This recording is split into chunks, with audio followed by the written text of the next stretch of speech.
So, dear Mr. Secretary General, our honor to have you here in a visit during these difficult times for our neighbors in need of support and peace for all of us. Your visit comes for the development of friendship relationship between nations, promotion of human rights and social progress. Today, a very important objective of the United Nations Organization, an objective for our region too. For 70 years ongoing in Ukraine, the military Russian aggression against Ukraine represents a flagrant violation of the fundamental of the international law and humanitarian law. This war, the international law and humanitarian law, convince yourself personally when visiting Greece, did throw Europe into a convince yourself personally when visiting recently Ukraine, and we've asked for stopping these fights. We, the Moldovans, we are solidary with coming from Ukraine. Millions of people entered Moldova since the start of the war. Over 90,000 refugees still in our country. Half of these people are children. Most of the refugees are in centers or in the centers established by the international organizations. 90,000 refugees is a big number for a country with a stable population of 6 million people. And that is why we were really happy to cover the costs, operational costs that are urgent. We are very grateful to the UN agencies that mobilize themselves to support of the country to help Ukrainian refugees coming to Moldova under the coordination of the High Commissioner UN. Our country is facing for the first time with such a challenge, and that is why we have to do our best to cope with more difficulties. International organizations that are located in the country had to learn from the go to be able to the refugees. The UN agencies did manage to bring together over $100 million to support. This money is managed directly by the UN team and the United Nations High Commissioner for Refugees. We would like all this support provided to the refugees to get faster and in a sufficient amount to the destination, to every refugee, so that these people can cover their needs. The war in Ukraine is a topic that affects us directly. We, the information and defense public order with our partners. We are vigilant and we will stay vigilant from now on. Our priority in this moment, as well as of the Ukrainians that we are taking care of. Today, the Republic of Moldova is coping with some crises, the effects of the pandemic crisis, of the energy crisis, inflation, as well as price growth, reorientation of the commercial.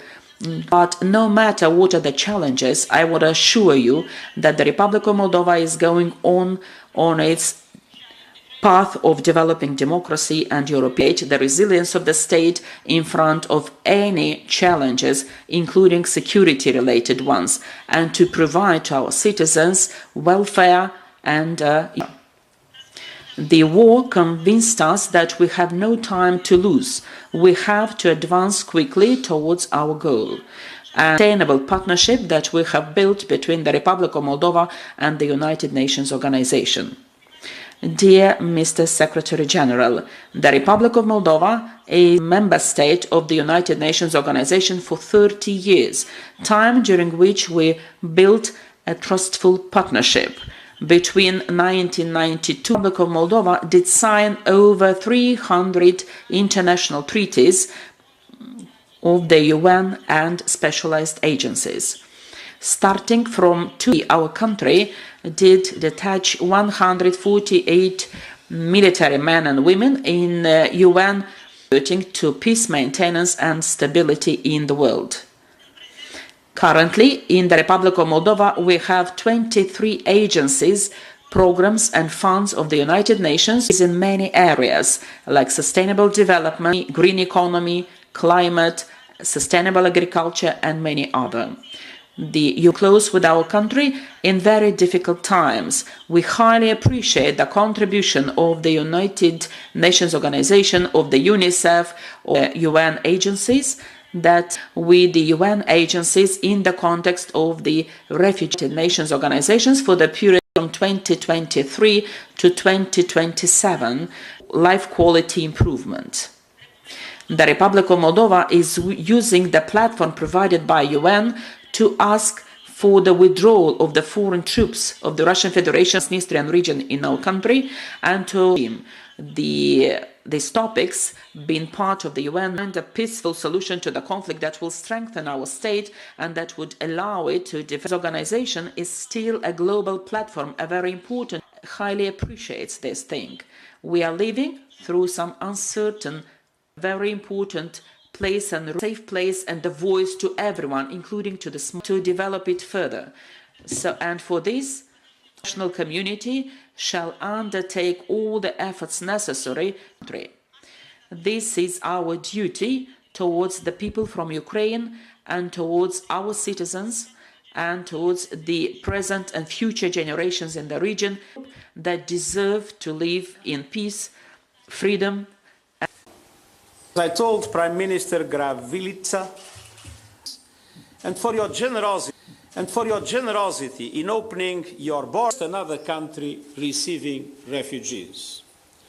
The most fragile of Ukraine's the most fragile of Ukraine's neighbors, Moldova is by far the country that has received the most refugees of its own population. Moldova needs to match its generosity and to preserve. The consequences of escalation are too frightening to contemplate. And by the impact it is having not only in the region but around the world. This war, coming on top of the COVID and the uneven recovery that unfortunately was of the rich with the poor. The United Nations is committed to supporting not only the people of Ukraine, but also the people during these difficult times. Yours be threatened or undermined. The Russian invasion of Ukraine matters through dialogue to urgently achieve the negotiated settlement in the interest of global stability. And I repeat my offer to provide my good offices at any days. We remember that dialogue and cooperation based on mutual respect are the bedrock of peace and security. Congratulate the Republic of Moldova, development, gender equality, climate change, and I would go on and on. I've already experienced the hospitality that is a hallmark of your population, the hospitality that is a hallmark of your country. I thank of your population. Moldova may not be the largest or wealthiest. I witnessed the horrific humanitarian catastrophe in Ukraine for myself. But by standing in solidarity with the Ukrainians, Moldova, together in countries, have mounted a highly effective response to the regional refugee crisis against human trafficking outside Ukraine. So far, more shelter, blankets, medicines and water. In some areas over the coming months, everywhere in Moldova. And I have to say that it was not easy for the refugee camps. Refugees live with the family in the crisis areas of the developing world, in France, to the needs of cooperation that Moldova expects. Scale up our programs. And in particular, the most effective of those programs, cash assistance, because we must trust people know what their needs are. We aim of supporting over 90,000 refugees and 55,000 the EU Solidarity Platform and make pledges to transfer Ukraine. Moldova is a small country with a big heart, but its resources are limited. The needs of everyone affected by this war, if our two humanitarian appeals for $2.25 billion inside Ukraine and 1.85 fully funded. And I urge all countries to give generously. In global terms, these are minuscule sums. Upgrading their economic partnership with Moldova and to support opportunities for its young women and men. The war is with supply chains broken and fuel and food prices rising. It is a matter of enlightened self. Moldova needs peace for the sake of these dynamic young agents of change who have Vladislav came is from Moldova. Our United Nations country team in Moldova will continue to do its best to support the government and people's serious challenges. But above all, I want to thank Moldova for its generosity and solidarity, peace and multilateral solutions, and for its example. Mr. Secretary General, there will be a question and answer session from the media. We'll take 2 questions for each of you, and we'll start from the Republic of Moldova. Have you chosen to pay a visit to the Republic of Moldova today on the 9th? The tensions which have been happening lately in the Transnistrian region, and if you think Moldova is a threat? If I think Moldova is? A threat. Yes. Well, the fact I'm here on the 9th of May is a pure coincidence. This visit is programmed in association with the meeting of the Chief Executive Board in Vienna, and so it is a pure coincidence. I have to say that Moldova is in the front line of peace and stability in the world, with the war so close and with the divisions that are known. My hope is that a clear sense of responsibility of all the actors in both sides of the river, and that sense of responsibility any threat to the Republic of Moldova, because the Republic of Moldova deserves peace, deserves stability, and deserves massive support to face this enormous challenge of refugees. Gavrilica, could you please provide us more details about what has happened to the president and why she's absent? Is this because of how is the first time this is happening? So, indeed, there had been a press release on behalf of the president's office. The president had to change her schedule for reasons. At the same time, we are a team. And we are a united team. We are a team which share the same visions to the development of the country, in relation to keeping Moldova on the side of the free world, Moldova's integration into the European Union direction for development. And this is why, as you can see, we could totally take over all the elements of the schedule, and we could have a content with the Secretary General. Dear Mr. Secretary General, Madam Premier Gavrilica, Chervenkova, BTV, Bulgarian National Television. I would like to ask you a combined question about the rising tension in the region in terms of so-called separatist Republic Transnistria. We've received different reviews and reports from Ukraine intelligence, from Moldova about rising tension, mobilization, their drone strikes, and today is the victory day for drone strikes, and today is the victory day here in Moldova, and also it was here. It was celebrated here. Also, it has been celebrated in the Monday holiday to justify again the war in Ukraine. What is your response to this mobilization here? I mean, the military, and what is the response for misinformation here in the region? Do you expect there?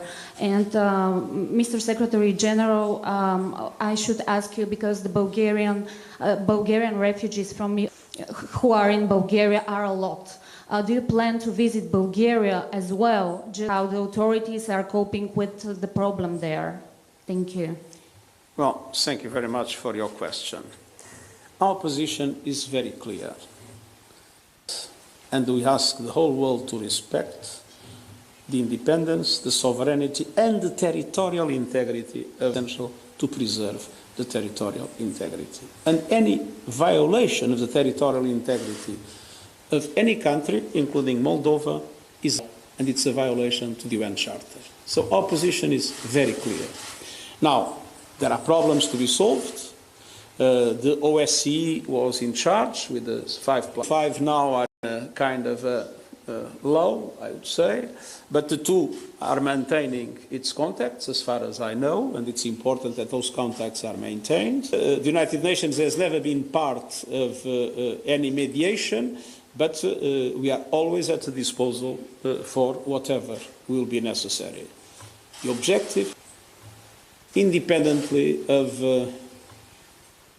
small incidents that is propagated, the independence, sovereignty, and territorial integrity of Moldova must be preserved. Now, I do not intend to visit all countries that have received refugees from the Ukraine.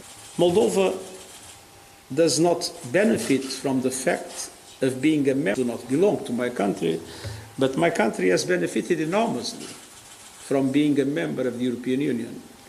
The massive investment of Europe in my country, as in Bulgaria, support we had during the COVID-19 and the recovery plans to these benefits.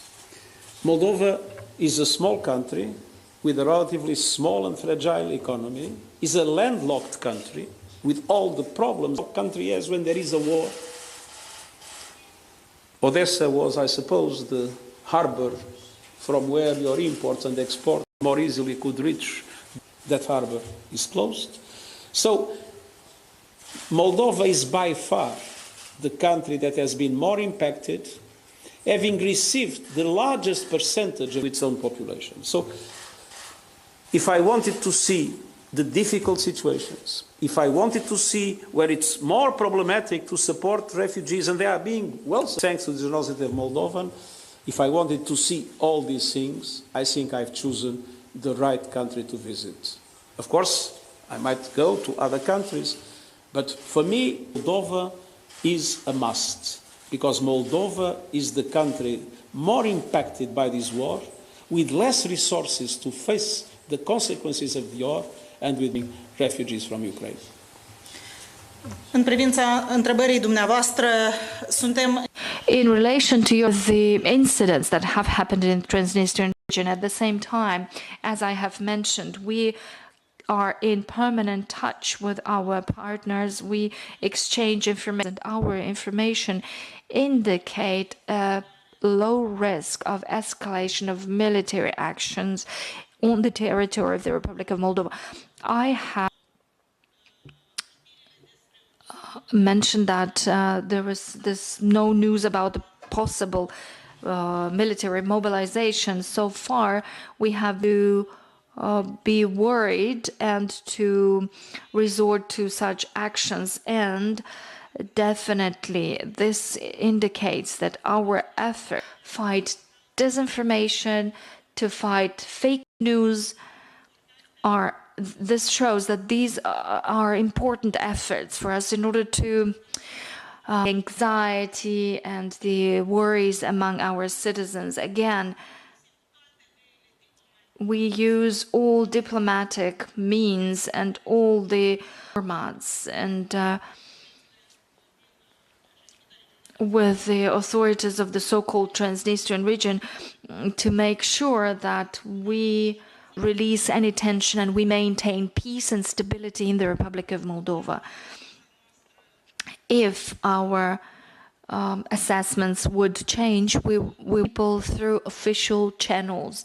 This is why, please, solidarity means to support each other, communicate and inform each other correctly, and communicate in a calm way and make sure that we maintain. Thank you. Secretary, please. UN tries to reach. On the other hand, NATO seems to go somewhere else. Sorry, there must be some difficulty. Can you scroll also this microphone? The micro Okay. UN tries to reach peace.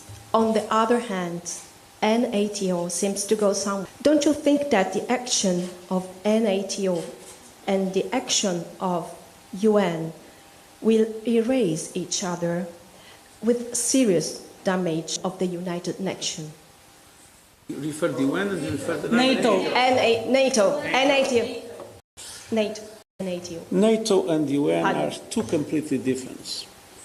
NATO is a voluntary association of countries with the objective of ensuring their collective defense. The UN that gathers all countries in the world with objectives that go from sustainable development, climate change, peace and security problems all over the world, and especially in areas of bigger fragility like the African continent or of the same nature.